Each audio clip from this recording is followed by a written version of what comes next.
পান্ডুয়া থানার অন্তর্গত গুত্রা গ্রামের বাসিন্দা প্রশান্ত প্রামাণিকের পিতা মহাদেব প্রামাণিক আনুমানিক 7 বছর আগে বর্ধমানে অবস্থিত একটি আধার হাউজিং ব্যাংক থেকে তার প্রয়োজনে 8 লক্ষ টাকা লোন করেন এবং তার সঙ্গে একটি লোন কভারেজের ইন্স্যুরেন্স করান। হঠাৎ করে মহাদেব প্রামাণিকের মৃত্যু হলে ব্যাংকের ম্যানেজার তার পুত্রের কাছে এসে টাকা দাবি করেন এবং ব্যাংক সংস্থা জমি বিক্রি করিয়ে টাকা আদায় করেন। প্রশান্ত প্রামাণিক সর্বশান্ত হয়ে গেলে ব্যাংক ম্যানেজারের হাতে পায়ে ধরেন, বলেন, বাবা তো লোন প্রোটেকশন ইন্স্যুরেন্স করে গেছেন, তাহলে আমি কেন টাকা পরিশোধ দেবো? ব্যাংক ম্যানেজার শুনতে নারাজ। ব্যাংক আরও বলেন, ঘর খালি করুন, বাড়ির দখল নেব।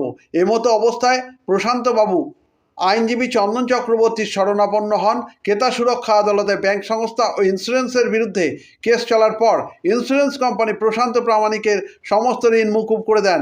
এই ব্যাপারে প্রশান্ত প্রামাণিক জানান, আইনজীবী চন্দন চক্রবর্তী জানান। চুঁচুড়া থেকে প্রবীর ঘোষালের রিপোর্ট। দাদা প্রশান্ত প্রামাণিক, জ্যাঠামশাই মহাদেব প্রামাণিক হোম বাড়ি করার জন্য একটা লোন নিয়েছিলেন, হোম লোন। তাতে 1 লক্ষ টাকা ইন্স্যুরেন্স করা ছিল। এবার জ্যাঠামশাই মারা যাওয়ার পরে এবার ইন্স্যুরেন্সের জন্য বলা ছিল যে টাকা মারা গেলে, যে লোন নেবে সে মারা গেলে টাকা আর দিতে হবে না। তার কিছুদিন, জ্যাঠামশাই মারা যাওয়ার কিছুদিন পরে ব্যাংক কর্তৃপক্ষ এসে বাড়িতে হুমকি দিয়েছে। এই 2 দাদাদের বাড়ি থেকে বউ বাচ্চা নিয়ে বেরিয়ে যেতে বলেছে।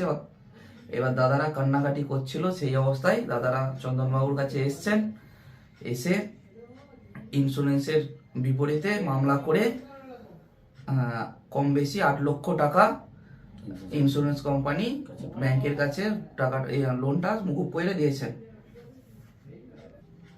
তার জন্য আমরা চন্দনবাবুর কাছে অনেক অনেক কৃতজ্ঞ।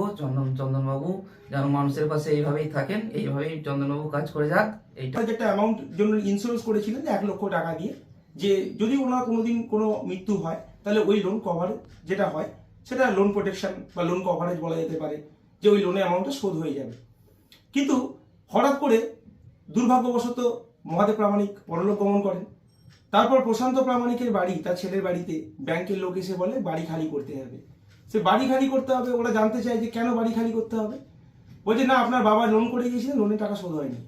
তারপরে বলে কি বাড়ি খালি করে দাও। এবার বাড়ি খালি করে ওই বউ বাচ্চা নিয়ে ওরা অসহায় কোথায় যাবে? 2 ভাই এই সেলুন চালায়, মানে সেলুন আছে তাদের। তারা নিরুপায় হয়ে চোখে জল ফেলতে ফেলতে আমার কাছে এসে বলে, উকিলবাবু এরকম ব্যাংকের লোক এসে ঘর খালি করে দিচ্ছে। তারপর আমি কাগজপত্র দেখতে পাই তার বাবা একটি লোন কভারের জন্য 1 লক্ষ টাকা দিয়ে ইন্স্যুরেন্স করেছিল, যেটা হচ্ছে DHFL প্রামাণিকা ইন্স্যুরেন্স কোম্পানি। তারপরে উহাদের বিরুদ্ধে আমি চুঁচুড়া কনজিউমার আদালত, যে ক্রেতা সুরক্ষা আদালতে আমি মামলা ফাইল করি এই ব্যাংকের এগেনস্টে, ব্যাংক আদার হাউজিং ফাইন্যান্স লিমিটেড এবং যেটা হচ্ছে DHFL প্রামাণিকা ইন্স্যুরেন্স কোম্পানির বিরুদ্ধে, যে কেন টাকাটা দেবে না। তারপরে যেটা জানতে পারি আমার ক্লায়েন্ট নাকি ওই লোন শোধ করার জন্য 4 লক্ষ টাকা বা 3 লক্ষ টাকার আনুমানিক কিছু একটা টাকা দিয়ে দিয়েছিলেন। কাকে না? ব্যাংকের লোককে। তো ব্যাংক ম্যানেজার বলে ওতে হবে না, আরো টাকা দিতে হবে। তারপর আমি ওদের বিরুদ্ধে মামলা করার পর আমি আমার ক্লায়েন্টের থেকে জানতে পারি গত 25 তারিখ, ইংরেজির 25/2/2025 তারিখে ব্যাংকের লোক তাদের জানায় যে ইন্স্যুরেন্স কোম্পানি নাকি টাকাটা শোধ করে দিয়েছে এই মামলা করার পর। সেই টাকাটা 8 লক্ষ, আনুমানিক 8,10,95 টাকা, এরকম সামথিং। তো আমার মক্কেল খুব খুশি যে তাদের আমি এই কাজটা করতে পেরেছি এবং 1 বছরের মধ্যে রিলিফ দিতে পেরেছি, এবং ক্লায়েন্ট খুবই খুশি এবং আনন্দে সে আত্মহারা তারা, যে উকিলবাবু সে অসহায় পরিবারদের পাশে দাঁড়াতে পেরেছি, তাদের বাড়ি তাদের কাছে ফিরিয়ে দিতে পেরেছি। এটা আপনাদের আশীর্বাদ ছাড়া আমার কাছে সম্ভব হতো না।